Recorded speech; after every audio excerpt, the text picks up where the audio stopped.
Very good morning to all. Welcome to the e-learning program of Modern English School Nevada. In previous video, we have studied about the human heart, their structure, their function and blood pressure.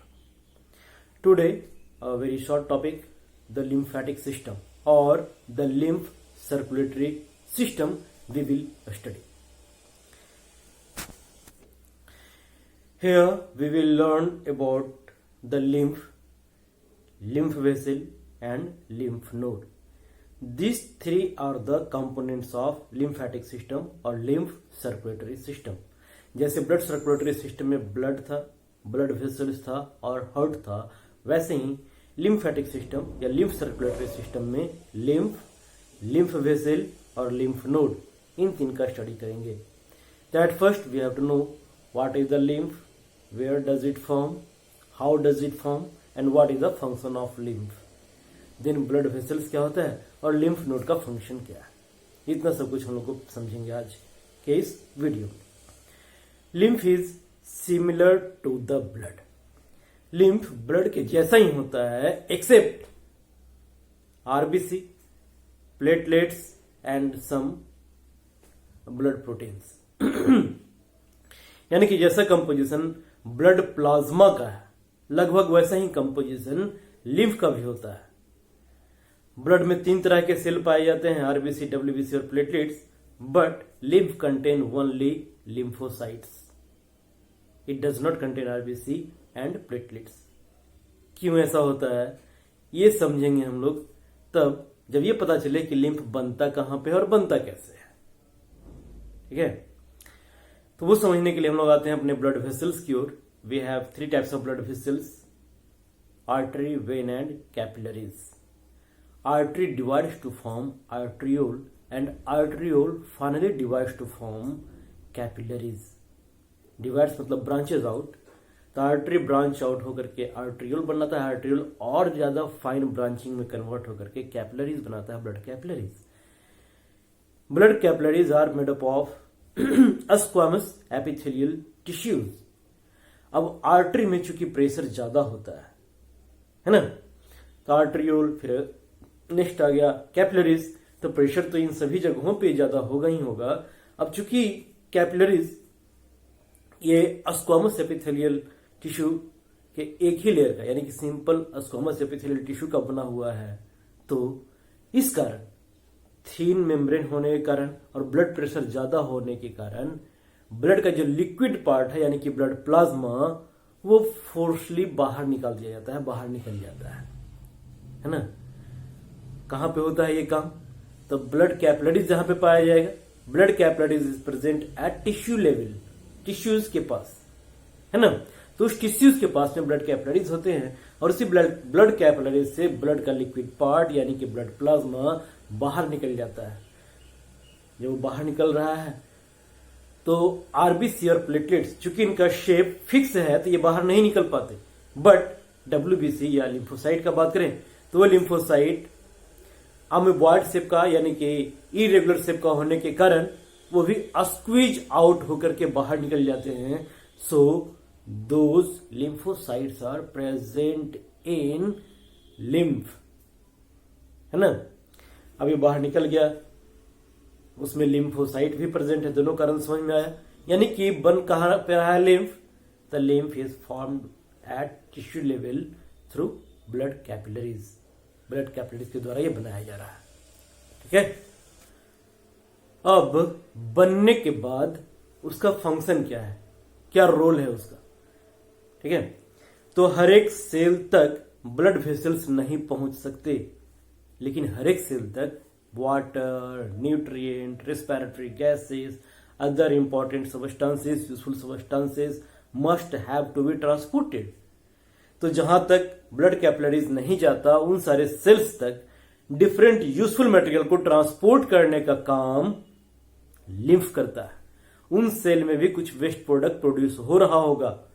अब वो अपना waste product कहां देगा, किसे देगा? तो वो lymph को दे देता है और लिम्फ वहां से कैरी करके वापस ब्लड वेसल्स तक लेकर के आ जाता है. तो एक प्रकार से मिडिल मैन का काम कर रहा है. क्लियर? ये ब्लड वेसल्स से यूजफुल सब्सटेंस को सेल तक पहुंचाता है, उन सेल्स तक जहां तक ब्लड कैपिलरीज की डायरेक्ट पहुंच नहीं है, और फिर उन्हीं सेल्स से जो वेस्ट प्रोडक्ट प्रोड्यूस हो रहा है उसे वापस ब्लड वेसल्स तक लेकर के आता है। हम लोग ब्लड वेसल्स वर्ड का इस्तेमाल कर रहे हैं। कौन सा ब्लड वेसल्स? तो अगर बन रहा है तो ब्लड कैपिलरीज में, और फाइनली जाकर के वो मिलता है कहां पे? तो फाइनली जाकर के मिलता है वो वेन में। क्लियर? यानी कि लिम्फ बनता है ब्लड कैपिलरीज के पास, बट वो फाइनली ड्रेन आउट होकर के पहुंचा दिया जाता है वेन के पास। वेन में जाकर के मिल जाता है, वो पहुंचा दिया जाता है। मतलब पहुंचने के लिए कोई रास्ता होना चाहिए, कोई वे होना चाहिए, कोई तरीका होना चाहिए। तो उसे उस टिश्यूज, उस सेल के पास से लेकर के जाने के लिए, कहां तक? वेन तक लेकर के जाने के लिए एक क्या बोले, वेसल्स, एक अलग प्रकार का वेसल्स, जो न तो आर्टरी है, न तो वेन है, न तो कैपिलरीज है, एक दूसरे प्रकार का वेसल्स हमारे बॉडी में और पाया जाता है, जिसे नाम दे दिए हैं हम लोग लिम्फ वेसल।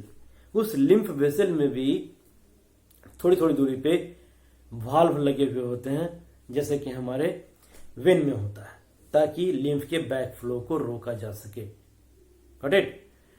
चूंकि लिम्फ का बनना जारी है आर्टरीज के पास, वहां पे जारी है, तो धीरे धीरे जो टिश्यू के बीच में स्पेस है, इसे इंटरसेल्यूलर स्पेस बोलते हैं, उस इंटरसेल्यूलर स्पेस में वो फ्लूइड भरता चला जाएगा।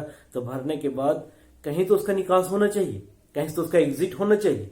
तो एग्जिट होने के लिए जो मार्ग बनाया गया है, जो रास्ता बनाया गया है, that is the lymph vessel. उसी लिम्फ वेसल से वो निकलता चला जाता है, आगे बढ़ता चला जाता है, और फाइनली वो जाकर के मिल जाता है वेन में। क्लियर है यहां तक? ये हो गया उसका पाथ। Got it? चूंकि लिम्फ टिश्यूज में पाया जाता है, टिश्यूज के बीच में पाया जाता है, इंटरसेलुलर स्पेस में पाया जाता है, so it is also known as tissue fluid. Clear? चलिए, अब लिम्फ नोड का क्या काम है? लिम्फ वेसल तो समझ में आ गया भाई, तो कि लिम्फ वेसल उस लिम्फ को टिश्यूज से पहुंचा देता है कहां तक? तो वेन तक। लिम्फ नोड, बीच बीच में लिम्फ नोड पाए जाते हैं हमारे बॉडी में, जहां जहां ज्वाइंट्स हैं, इन सभी जगहों पे, और भी बीच बीच में कहीं कहीं लिम्फ नोड्स पाए जाते हैं। ये लिम्फ नोड का क्या काम है? तो पहला, इस लिम्फ नोड में WBC का फॉर्मेशन होता है, ठीक है, व्हाइट ब्लड सेल्स का। ऐसे जितने भी प्रकार के सेल्स हैं, इन सभी का फॉर्मेशन बोन मैरो में होता है, बट लिम्फोसाइट्स, इनका फॉर्मेशन लिम्फ नोड में भी हो सकता है। क्लियर? ये हो गया इसका एक काम। और ये, हाँ, अब बात ये रहा कि लिम्फ को पंप कैसे किया जाता है लिम्फ वेसल में या लिम्फ नोड तक, या फिर उस वेन में। तो ये पंप करने का काम करता है हमारा मसल्स, ठीक है। हमारे मसल्स में कॉन्ट्रैक्शन और रिलैक्सेशन होता है, मूवमेंट होता है, तो उस मूवमेंट के कारण जो थोड़ा सा फोर्स जनरेट होता है, उसी के कारण लिम्फ हमारा पंप कर दिया जाता है। कभी अगर बहुत देर तक हम स्थिर पड़े रहते हैं तो यूं फील होता है ऐसे कि वहां पे शून्य हो गया थोड़ा सा, फिर मूवमेंट कीजिए तो वहां से फिर से फ्लो चालू हो जाता है, ठीक है। तो ये हो गया मिला जुला करके हमारा लिम्फ का कहानी, लिम्फेटिक सिस्टम का कहानी। तो इस लिम्फेटिक सिस्टम को एक बार फिर से समराइज करते हैं। एक दो ही क्वेश्चन यहां से पूछे जाते हैं। पहला, लिम्फ होता क्या है? तो lymph is similar to blood except RBC and platelets. ये ब्लड प्लाज्मा से काफी मिलता जुलता होता है। इसमें आरबीसी नहीं होते, प्लेटलेट्स नहीं होता, लेकिन डब्ल्यूबीसी पाया जाता है। अब सवाल ये उठता है कि डब्ल्यूबीसी क्यों पाया जाता है? क्योंकि डब्ल्यूबीसी या लिम्फोसाइट का शेप इरेगुलर होने के कारण वो स्क्वीज आउट होकर के बाहर निकल आता है। और दूसरी तरफ लिम्फोसाइट बनने के लिए लिम्फ नोड भी तो है हमारे पास, क्लियर। इसी कारण से लिम्फोसाइट उसमें पाए जाते हैं। इसका फंक्शन क्या है?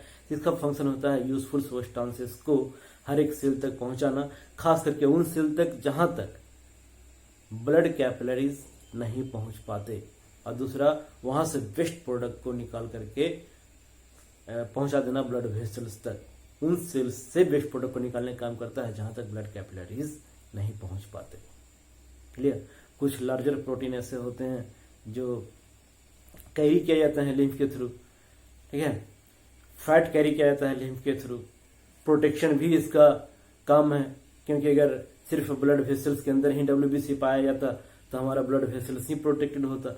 अब चूंकि पूरे टिश्यू फ्लूइड में पाया जा रहा है तो हर एक टिश्यू, हर एक सेल हमारा प्रोटेक्टेड कर दिया गया है लिम्फ के through.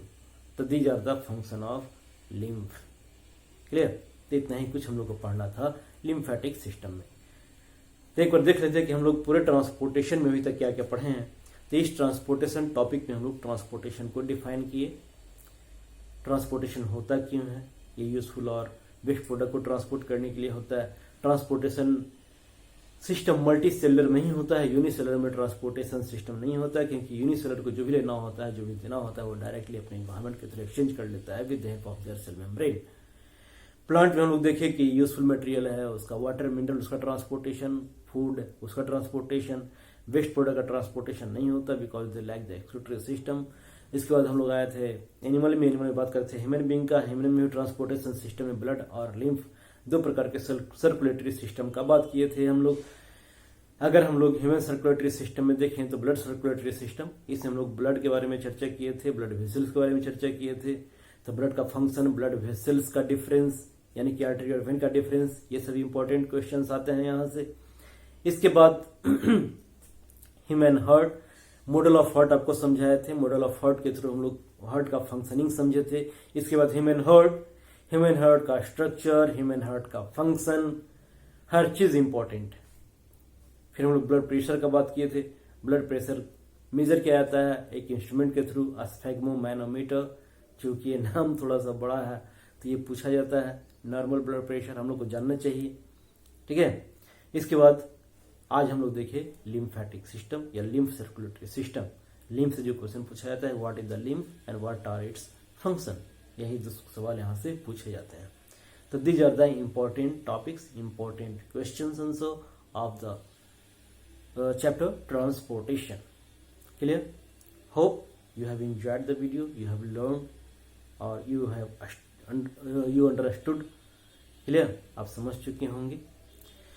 So see you in the next video with next chapter. Take care.